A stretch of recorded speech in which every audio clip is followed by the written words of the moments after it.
All right, go. All right, Daniel, Hey, what Cam. is what is up? It's a beautiful day. It's a bit cloudy, but it's a beautiful day nonetheless. Awesome, awesome. Yeah, well, thanks for being here. And you know, this is sort of like it's just a conversation. And at Fuel Life, we have a belief that everybody has a Fuel Life story, and so really, I want to hear from you and your life, and kind of this idea that everyone's experienced something in their life that perhaps that has been maybe not difficult, but like they've had to put in effort into something. Maybe they've lost something, and then in turn they've gained something for their life. So um, for me, my dad, he passed away when I was 5, and I'm actually really grateful. Not grateful that he passed, but it actually gave me my life. Like I take care of people's health, and it matters so much to me for me to impact families and to impact others. And so, you know, why don't you just maybe tell us a little bit about who you are and what you do for work, and yeah, just a little something about you. Cool. Well, my name's Daniel. Um, it's the year 2020, and I'm 35 years old this year.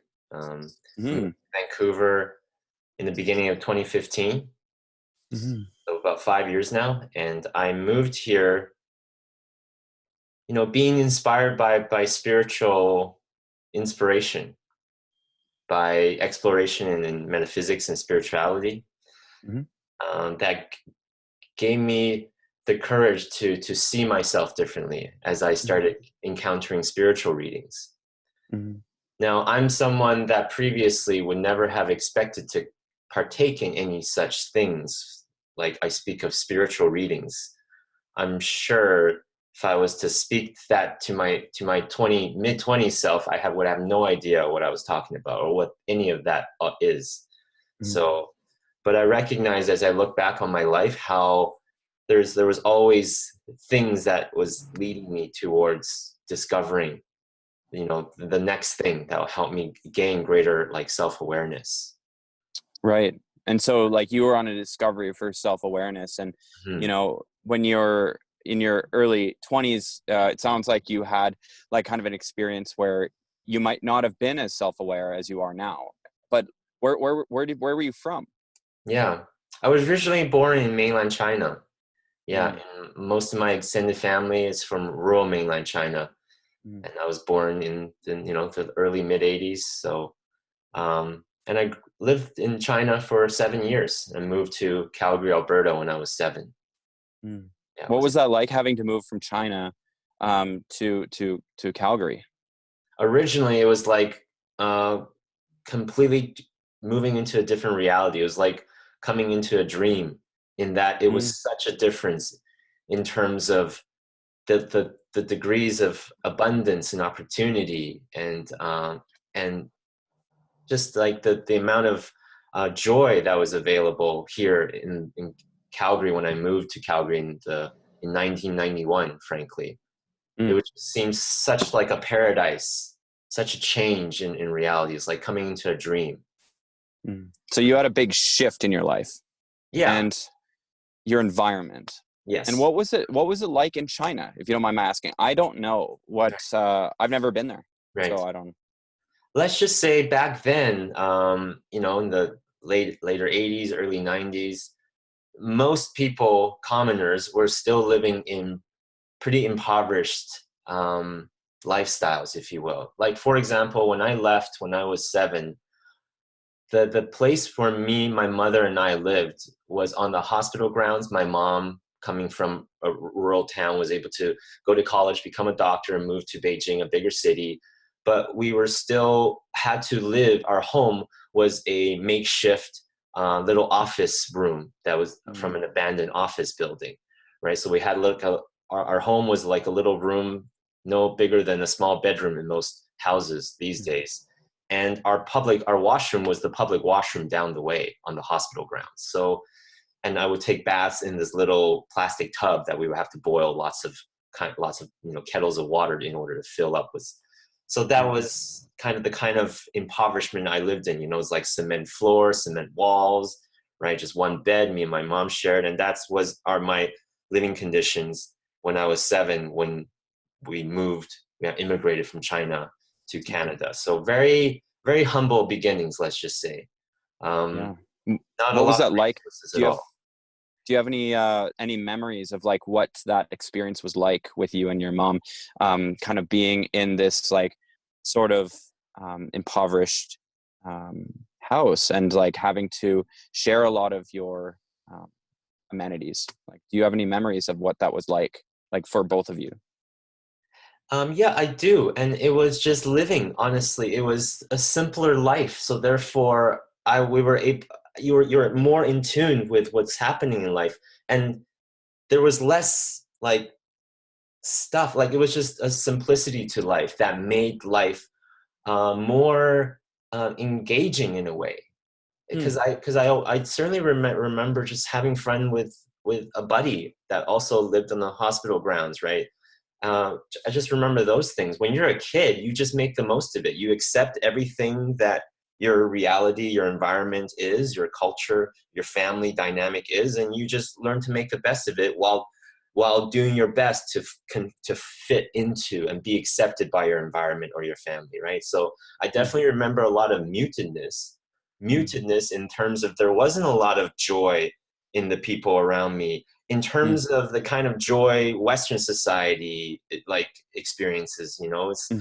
everyone is doing their best to enjoy life, and everyone does a good, pretty good at doing that because there is people supporting people at surviving the hardships that those times and that culture was the reality of. So Hmm.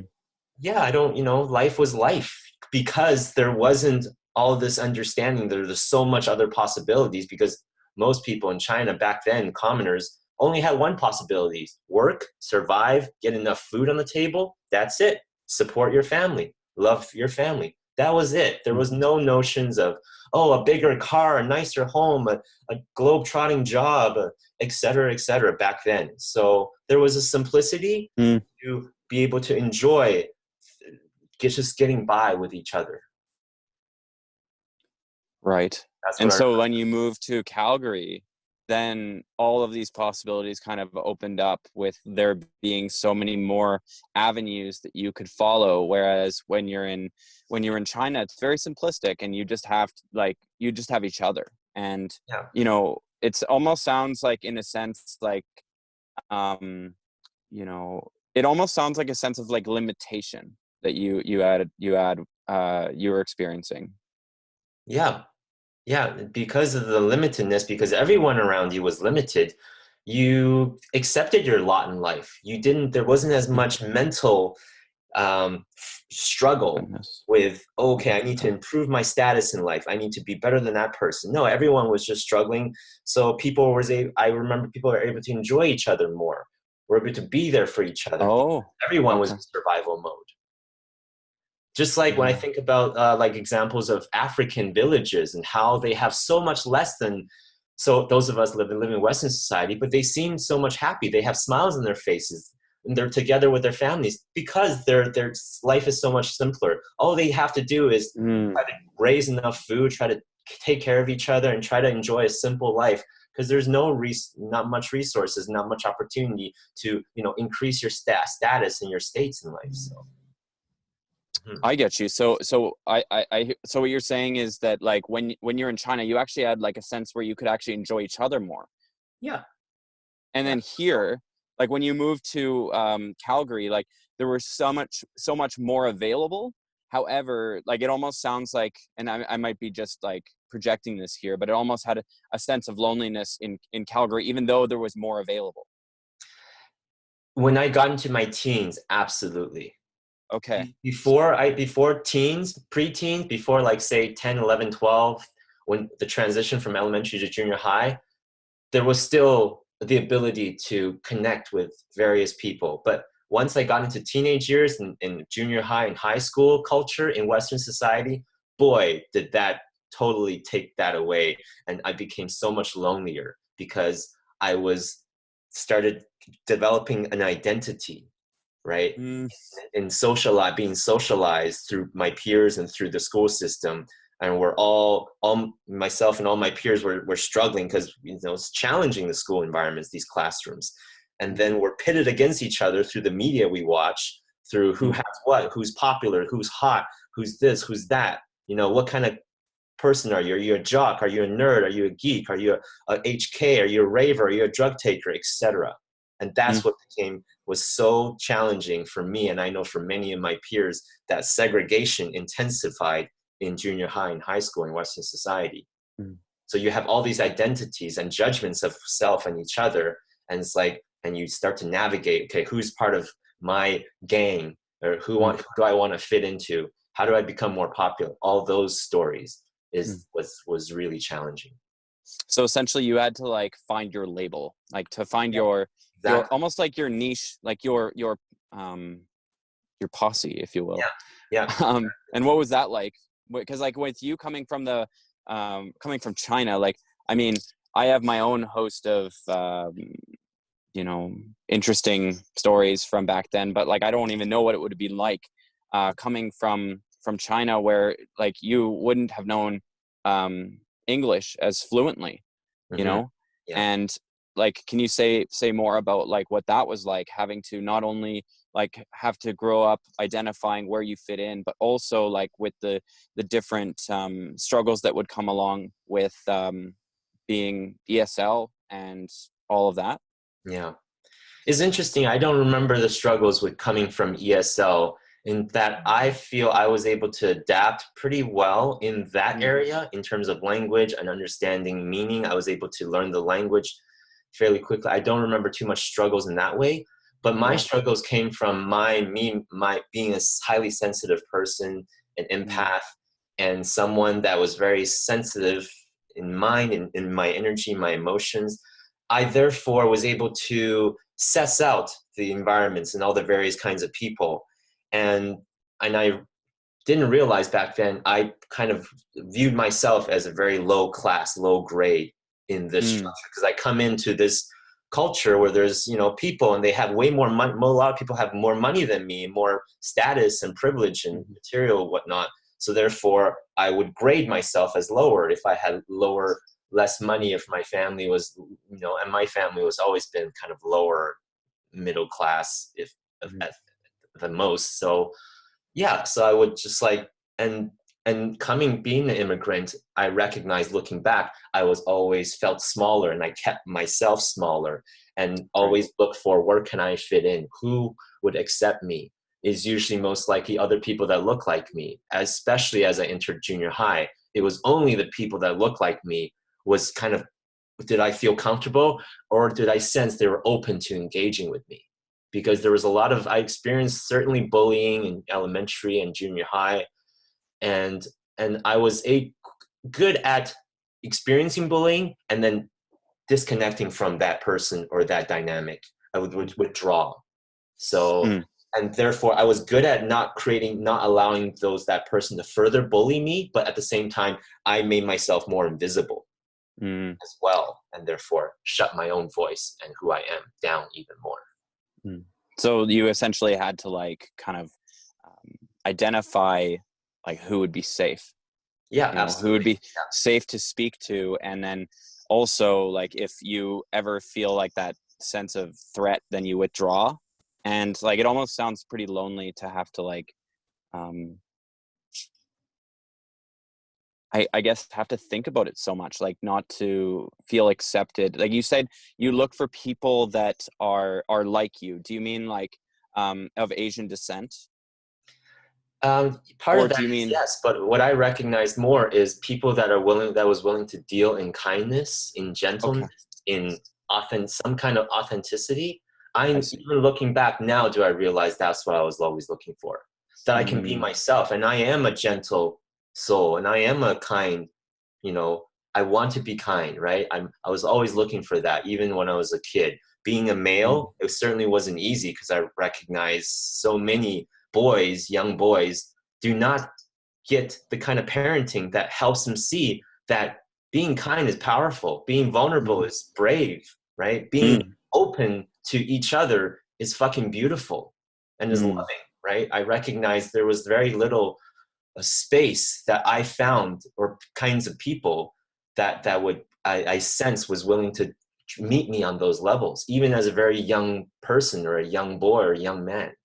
And Mm. therefore the people that was more willing to meet me there were those that was more introverted, more sensitive, more come from more under marginalized or underprivileged cultures or families. It Mhm. was those more marginalized people. So yes, that is what I Mhm. gravitated towards more. Mm. Wow. Hmm. So I can relate to that a lot, Yeah, really. exactly. I Yeah, in my experience, I always found that the more that I tried, the less connection Mhm. I experienced, Yeah. because it's like inside of trying, like trying to connect with people without opening yourself, and like you said, being vulnerable and being open. Like, how can you really connect? You know? So now, what what's it like for you now? Yeah, because now I've recognized, I've held on to that, my Mm. willingness, my desire to be kind, to be in relationships that are authentic. I'm not talking about a meek kind of kindness. I'm Mm. talking about an openness of heart and a willingness to just be relaxed with each other, Mm. to talk for reals about what we're feeling, right? And to care for about each other. That's what I'm talking about. I've Mm. been able to create to keep flexing that muscle. And now all of my relationships, all the one relationships in my life that I've cultivated, and there are numerous, I can deal in kindness. I can be myself in my Mm. relationships.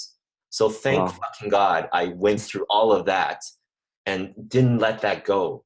Didn't allow myself to be so jaded that I was willing to let go of my kindness or my Mhm. ability to meet others on a real level or an authentic level. So now Mhm. that that's been such a powerful thing in my experience of ever increasing freedom in my life because I get to Mm. be myself more and more with all the Yeah. relationships in my life. So it's I look back on my life and thank you for asking these questions because it helped me realize what I was working towards my whole life. And that's what I believe each of us. We've always been working towards something since our infancy, since Mm. we're young. We've always we came here to create a certain relationship with life, with ourselves, and we've always been working towards it. So now I'm realized what I've been working towards, and now I'm able to more consciously empower that desire to create that relationship with myself and therefore my life and therefore everyone in my life. Wow.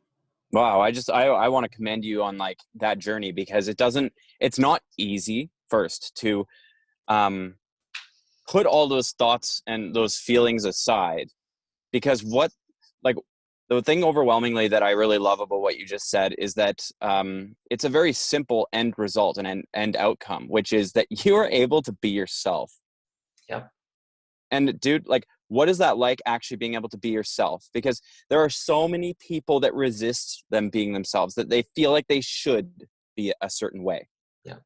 that there's an expectation that they need to be a different type of them, right? So yeah, like, I mean, what I really want to like ask you, because it sounds like you have had this profound journey, that if anyone was listening that feels like they can't be themselves, what would you tell them from your journey?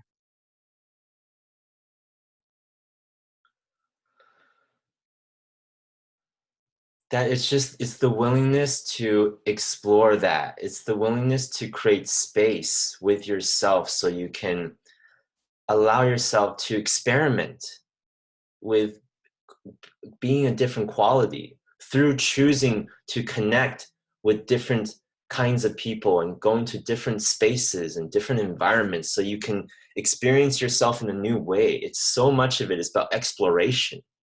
Mm.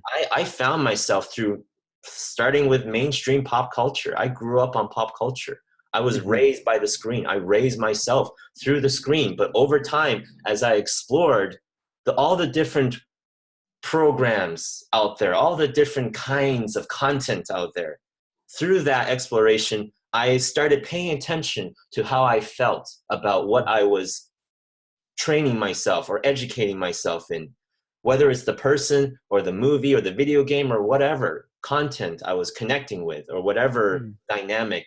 I was also paying attention to how I feel. And then over time, starting to more consciously make choice about what was helping me feel better or good or courageous or loving or compassionate, and Mm. more choosing that. And that Mm. includes the kind of people I connected with, or the content, or the activity, or the environments. So it's all about exploration. Recognize you always have choice. You will always have choice, and you are constantly choosing. So begin to be mindful and become aware of all the choices you're making every day, and then recognize the feeling created through those choices, and recognize you can start to explore with choosing different things.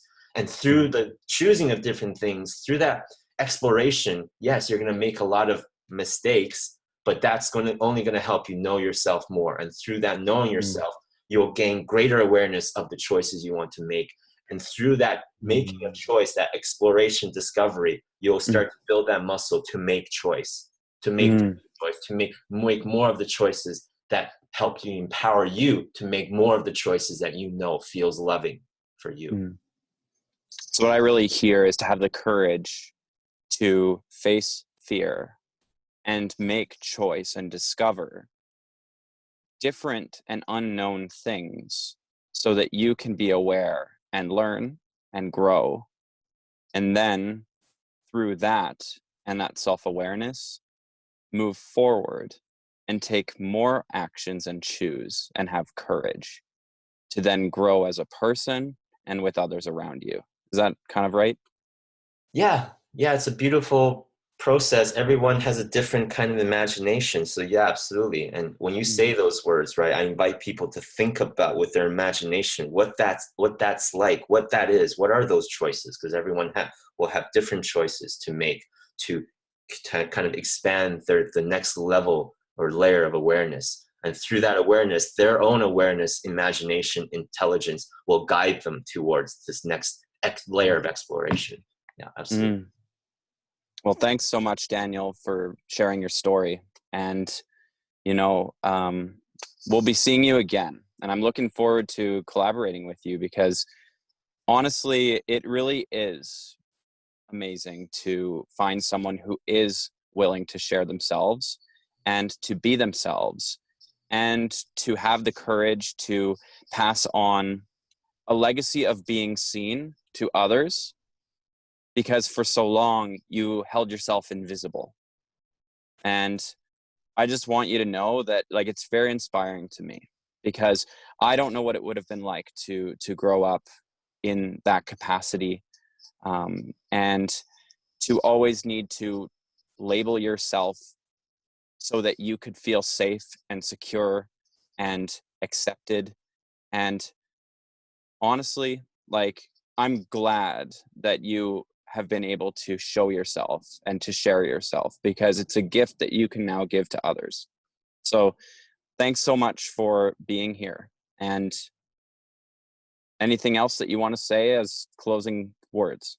Yeah, what came up as you were speaking, and the very powerful thing I want to share is how I did it, so much of it on my own. It's not I'm saying that we need to do it on my own or you need to do it on your own, but I'm saying for many years I was all on my own. All throughout, I spent my 20s pretty much on my own. And I explored on my own. I discovered on my own. So you can do it. Start that process on your own. Even if you feel all alone, you can start to learn to start supporting yourself.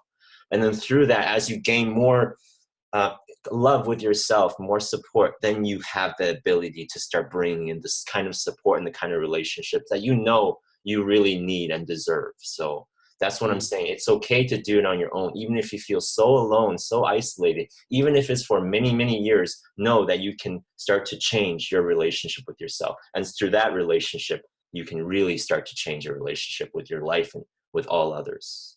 Wow. Yeah. Yeah. It's the access for connection is what I'm hearing. Hmm. Like having that self-love is the access Yeah. to connection. Yeah, without that authentic connection to yourself, I wouldn't know what it'd be like to be authentically myself with anyone else. Hmm.